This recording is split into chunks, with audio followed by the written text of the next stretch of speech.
The Centre for Inclusive Trade Policy is actually a research outfit, but we're very interested in engaging with policymakers and with the public so that we can advise about trade policy being really inclusive.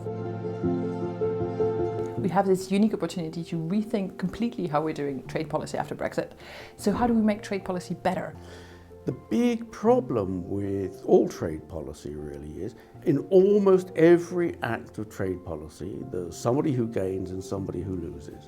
You know, you need to make sure as a politician that it's not always the same industries that suffer, always the same part of the country that take a hit for the well-being of the whole. And that's really difficult. And so the idea was to get some of the key issues that politicians are grappling with and to introduce them to our panel of citizens, representative of the different parts of the UK they're in, to get them to work on these trade-offs and to see what citizens actually think about which way we should go faced with these trade-offs. I'm Dean Jones. I live in Cardiff. I am a retired police officer. I was a library manager for the Central Library in Glasgow. Although I would say that I'm not passionate about politics or news, actually I think I am. We are not particularly wanting to test out particular ideas like political parties do with focus groups. What we are interested in discovering is how people think about trade. What do they weigh up? How do they balance one thing against another? For instance, plenty of businesses think it would be really nice to be able to shift data around the world seamlessly. And people who are concerned about their privacy don't think that. And then you have to decide, well, how would you balance privacy with data against beef farming? Because it typically gets all rolled into the same document with a trade agreement. One of the things was, it was about selling pesticides to other countries, which are banned in this country. So we produce them, we ban them for ourselves, and then we sell them to others. We're exporting these pesticides now to countries. They spray it on their crops here and then we eat it when it's imported back into the UK. We've already agreed and set standards that say that these are not decent and human. So why would we dream of sending them to other countries? There is a way of doing it. If you educate people and say, if you want to have fruit and veg during December, this is what we have to do to provide it. Or alternatively, you can have seasonal fruit and veg, which isn't going to kill you. It's going to help the environment. It's going to help us economically.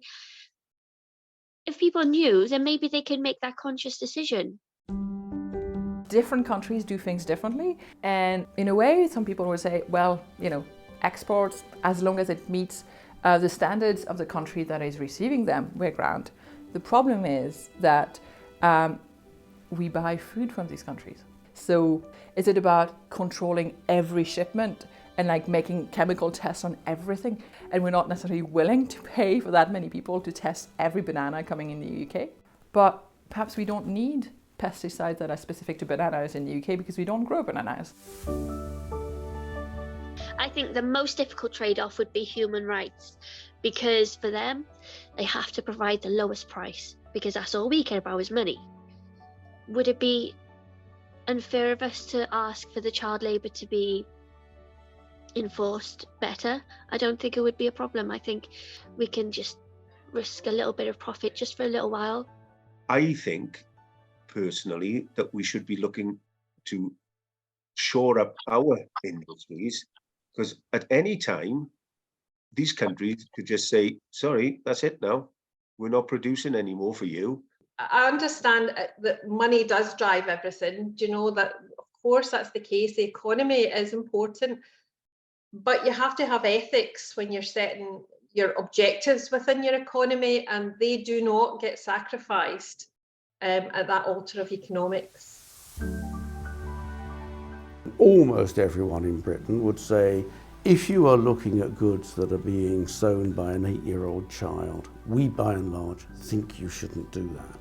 If you're talking about clothes sewn by a 12-year-old, now you know that's a bit different because 12-year-olds don't go to school in every other country. And one of the big problems that we've noticed with child labour is often these kids are the only people in their families who are earning an income. In a sense, you're saying, we're not going to trade with you, we're not going to help you develop by trading and gradually raising your school leaving age from 11 to approaching 18. I was quite surprised how things are decided and who decides them. I had no idea that it was so narrow and actually so political. We put our faith, or we put our vote, or most of us do, in these people, and hopefully they will come up with the goods for us. But sometimes I think, are they qualified to make those choices? Are they, do they know enough about perhaps data transfers or agriculture, or the industry through the unions? Perhaps they should have a bit more input. People whose work and life it is to understand the nuances, the industries, the ramifications, or these are the people that should be, if not creating it, at least creating a suite of options with recommendations and risks, the analyses that need to be done. But start with the academics, most important. I was kind of expecting perhaps cost of living crisis to come up more in the discussion. I mean, people were not suddenly saying, well, as things is so much more expensive in the shop, I won't care as much about human rights or the environment. They were still very much saying, we don't want cheap price at any cost. We heard quite a lot from the juries that they wouldn't mind a little bit of short-term hurt for long-term gain. And that's an interesting finding. But I think we have learnt that we need, and policymakers need, to pay more attention to how people view what we are saying and doing, and how prominent in the British mind fairness and sovereignty are.